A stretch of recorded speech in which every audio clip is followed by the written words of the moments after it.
Good morning, students.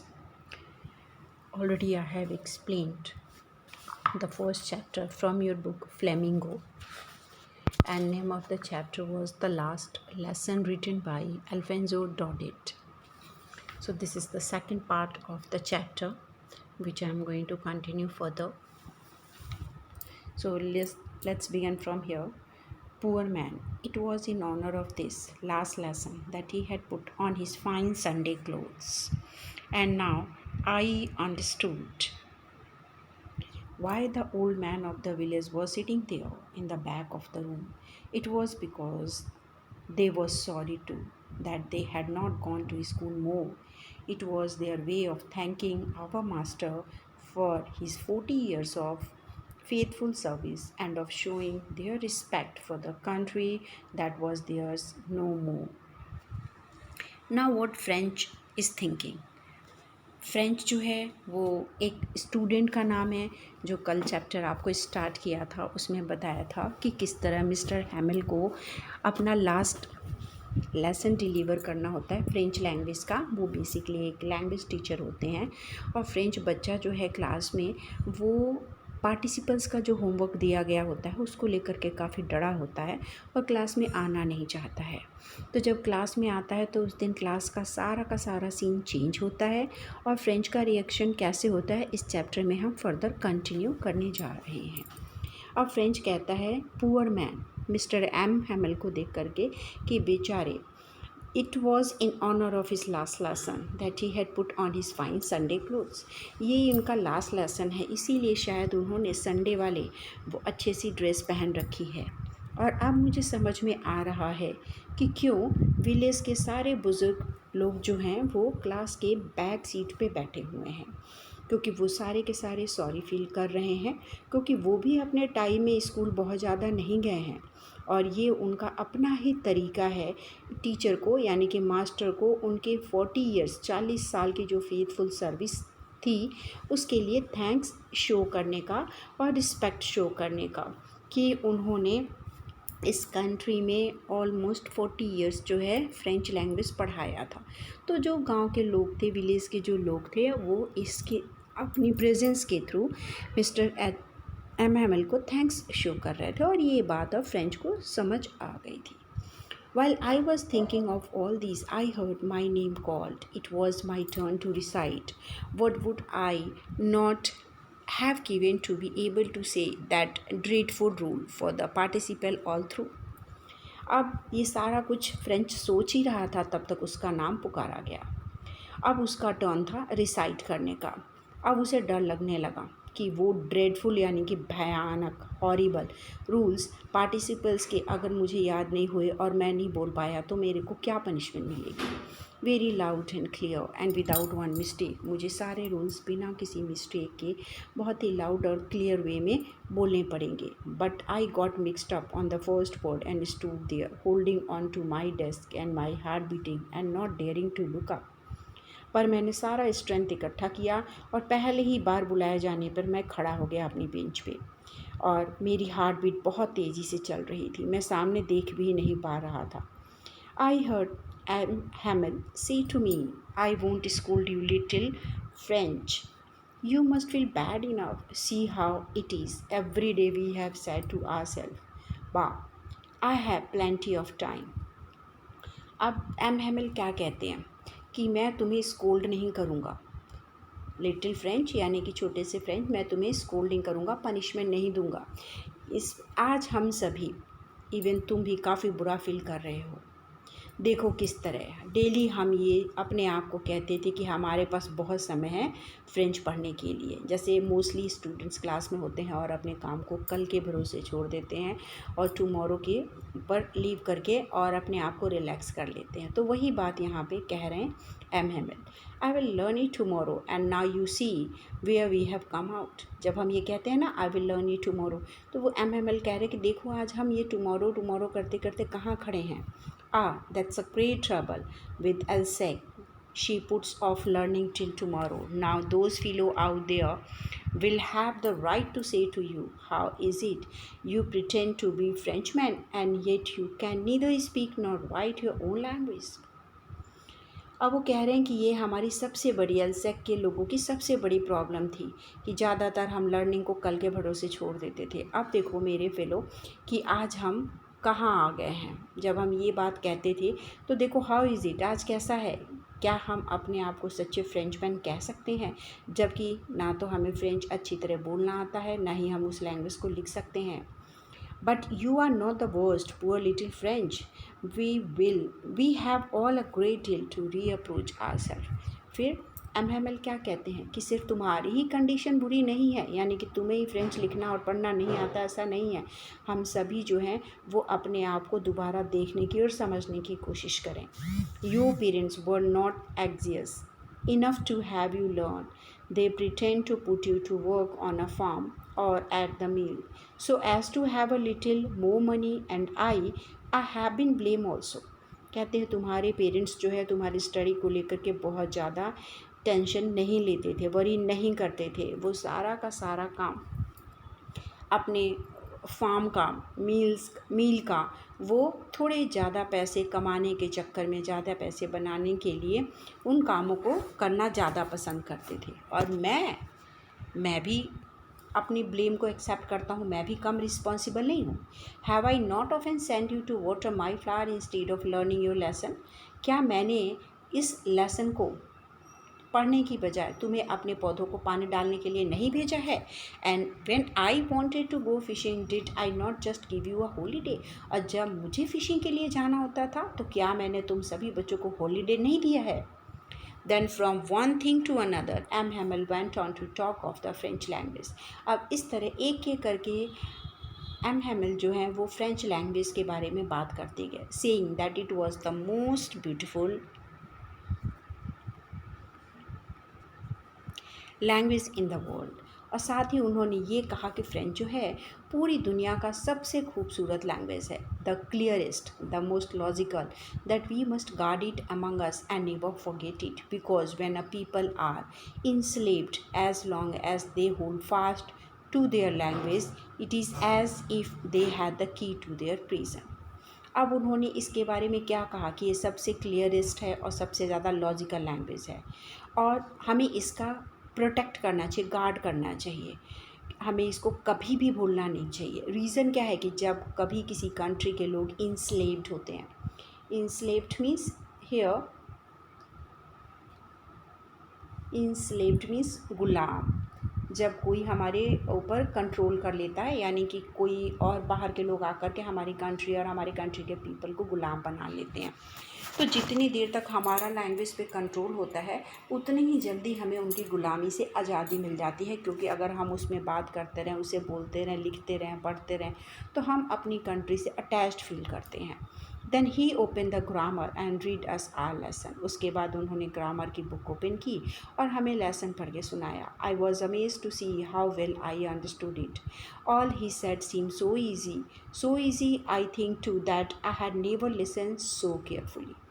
अब French यहाँ पे क्या कह रहा है कि उन्होंने बहुत ध्यान से लेसन को पढ़ाया, मैंने बड़े ध्यान से सब चीज़ अंडरस्टूड किया और यही फ्रेंच लैंग्वेज मुझे बहुत इजी लग रहा था, क्योंकि मैं बहुत हैरान था कि ये सारी चीज़ें मुझे इतने आराम से और इतनी आसानी से समझ कैसे आ गई। और कभी मैंने ये भी नोटिस किया कि पहले इन चीज़ों को बहुत ध्यान से पढ़ा ही नहीं था। I had never listened so carefully and that he had never explained everything with so much patience।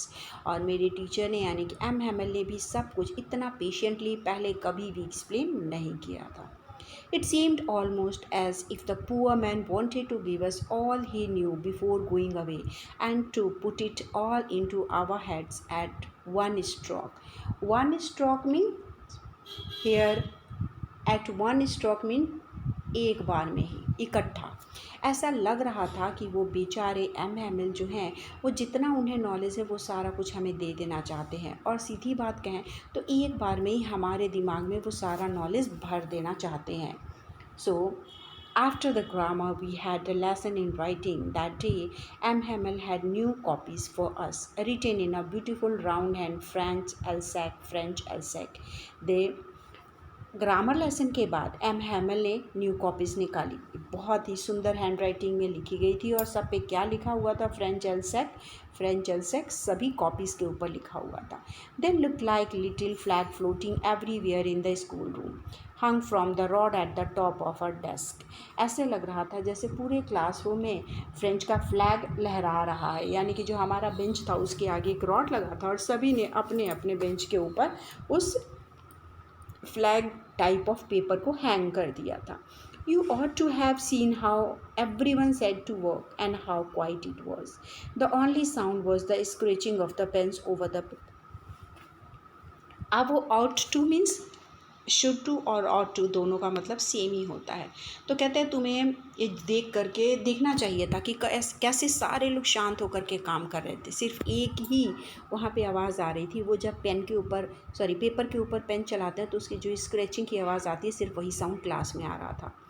Once some beetle flew in, but nobody paid any attention to them, not even the littlest one, who worked right on tracing their fish hooks as if that was French too. Oh, on the roof, the pigeon cooked very low, and I thought to myself, will they make them sing in German, even the pigeon? अब एक छोटी सी beetle class में आ गई, पर सभी को लिखने में इतना ज़्यादा कंसंट्रेशन पे कर रहे थे सभी कि किसी ने भी बिटल्स के ऊपर ध्यान नहीं दिया। इवन छोटे ने भी नहीं दिया और ऐसा लग रहा था जैसे फ़िश हुक बना हुआ है। और जब मेरा ध्यान रूफ़ पे गया तो वहाँ पे पिजन जो है कू कू की बहुत लो साउंड निकाल रही थी और मैं क्या सोचने लगा कि क्या ये लोग इन पिजन को भी जर्मन में बात करना सिखाएंगे। Whenever I looked up from my writing, I saw M. Hamel sitting motionless in his chair and gazing first at one thing, then at another, as if he wanted to fix in his mind just how everything looked in that little schoolroom. जब मैंने अपनी writing done कर ली, मेरा लिखने का काम हो गया, तो मैंने ध्यान से एम को देखा कि वो विदाउट एनी मोशन के चुप करके अपने चेयर पे बैठे हैं और हर एक चीज़ को ध्यान से देख रहे हैं। गेजिंग यानी कि कॉन्सेंट्रेट होकर के देखना, एक एक करके चीज़ों को देख रहे हैं और अपने माइंड में फिक्स कर रहे हैं जो भी उस छोटे से क्लासरूम के अंदर चीज़ें थीं। Fancy For 40 years he had been there in the same place with his garden outside the window and his class in front of him. और उन्हें बड़ा अजीब सा लग रहा था कि लास्ट 40 सालों से वो सेम ही प्लेस पे हैं, एक ही जगह पे हैं।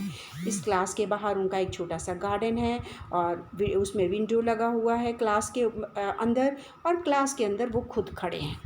सो ये सारा कुछ काफ़ी ज़्यादा फैंसी सा लग रहा था। Just like that, only the desk and benches had been worn smooth.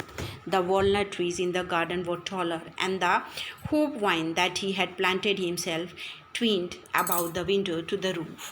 How it must have broken his heart to leave it all, poor man, to hear his sister moving about in the room above, packing their trunk, for they must leave the country next day. अब उन्हीं की तरह desk और benches भी काफ़ी ज़्यादा पुराने हो चुके थे। वॉर्न यानी कि पुराने और स्मूथ हो चुके थे। उन्होंने अपने गार्डन में जो वॉलनट के ट्रीज़ लगाए थे काफ़ी लंबे हो चुके थे। होप वाइन जो उन्होंने प्लांट किया था वो भी विंडो से लेकर के रूफ तक पहुंच चुकी थी। अब ये सारी चीज़ें उनके दिल को तकलीफ़ पहुंचा रही थी और वो फ्रेंच सोचता है कि बेचारे एम हैमल जो हैं वो ये सारी चीज़ें छोड़ करके जाएंगे।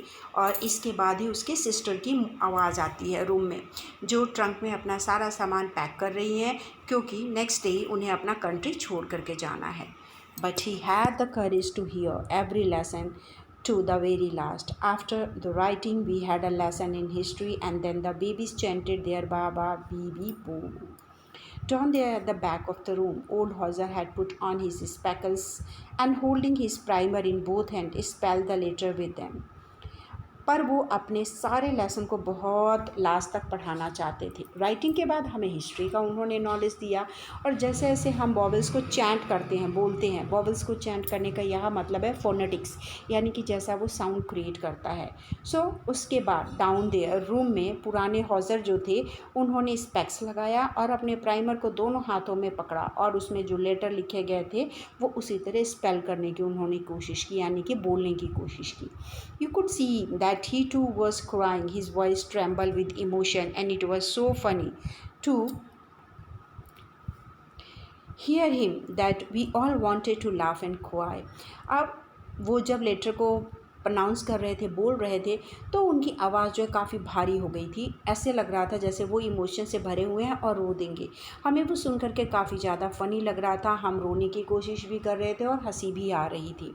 How well I remember it that last lesson. कहते ये सारा कुछ लास्ट लेसन था और मुझे हमेशा याद रहेगा। All at once the church clock struck 12, then the Angelus. At the same moment, the trumpets of the Prussians returning from drill sounded under our window. M. Hamel stood up, very pale in his chair. I never saw him look so tall. At once यानी कि एक बार फिर दोबारा church की bell की घंटी बजी और ठीक 12 o'clock हो रहा था। एंजलस टाइम था। उसी टाइम ट्रम्पेट्स जो है प्रूशियन के वो ड्रिल करके रिटर्न होकर के वापस आ रहे थे और विंडो के बाहर उन सभी चीज़ों की साउंड आ रही थी। एम हेमल खड़े हो जाते हैं। उनके चेहरे का रंग काफ़ी ज़्यादा उड़ गया था, पीला हो गया था। यह पेल मीन्स चेहरे का रंग जब पीला पड़ जाता है। और वो अपनी चेयर से खड़े होते हैं। मैंने उन्हें कभी भी इतना टॉल नहीं देखा था, यानी कि अपनी बॉडी को पूरी तरह से स्ट्रेच करके खड़े होते हैं। दैट्स वाई वो फ्रेंच को टॉल लगते हैं। अब उनका ये यहाँ मतलब नहीं है कि उनकी हाइट इंक्रीज़ हो गई है। My friend said he I but something choked him, he could not go on. उन्होंने हमें एड्रेस करते हुए कहा my friend, and then again he said I. पर ऐसा लग रहा था कि कोई चीज़ उनके गले को चोक कर गई है। चोक करना मीन्स गले में कोई चीज़ फंस जाना, और इसके आगे वो कुछ नहीं बोल पाते हैं। Then he turned to the black board, took a piece of chalk and bearing on with all his might he wrote as large as he could. उसके बाद उन्होंने अपना फेस टर्न किया, चौक का एक टुकड़ा उठाया और उसको हाथ में पकड़ के जितना बड़ा वो लिख सकते थे उतना बड़ा वो लिखने की कोशिश करते हैं। वाइवा ला French. When he stopped and leaned his hand against the wall and without a word he made a gesture to us with his hand, school is dismissed, you may go. वाइवा ला French means long live French, यानी कि French बहुत लंबे समय तक रहेगा। उसके बाद वो रुक जाते हैं, अपने सिर को थोड़ा झुकाते हैं वॉल की तरफ और बिना एक शब्द कहे वो गेस्चर में ही अपने हाथों से कहते हैं कि स्कूल डिसमिस हो चुका है और आप सभी जा सकते हैं। So after that the exercise question answer will start, and this is the end of the chapter. If you have any doubt, you can ask from me, you can text to me. So next video I will upload related with the next chapter. Thanks.